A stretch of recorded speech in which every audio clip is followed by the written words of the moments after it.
Women are not very good, generally speaking it seems, at, and we can talk about this, creating networks, asking for advice, finding sponsors and so forth, to help them in the workplace. And women themselves often feel they have to hold themselves back from accelerated growth.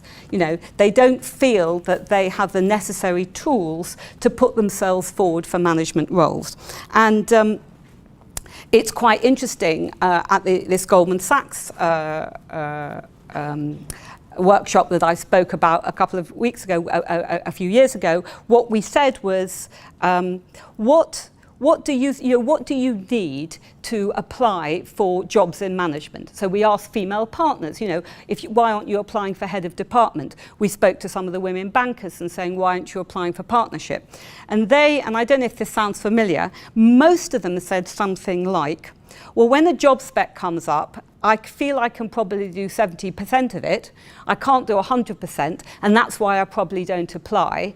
But actually, if you ask a group of men, and there's been some studies showing this exact same question, they would say, well, I actually can only do 70% of this, but I'll wing it anyway, because I'm sure once I get there, I'll be able to do it. And I don't know if that sort of sounds familiar, but that's very much what the studies have shown.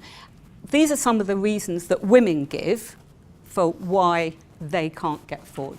Fear of public speaking.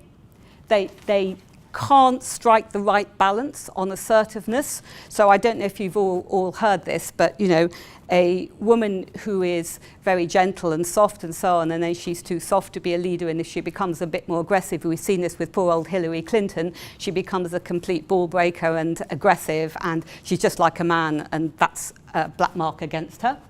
Failure to seek or put oneself forward to promotion, lack of stretch opportunities for women. Women themselves say, we'll talk about that in a minute, that they're not being asked to be stretched in the same way as their male colleagues are given opportunities. They underestimate their own abilities. They have a lack of sponsor or coach. And I think that's very interesting, is if when you look at how men operate generally in an office situation, they're much more likely to have mentors or sponsors.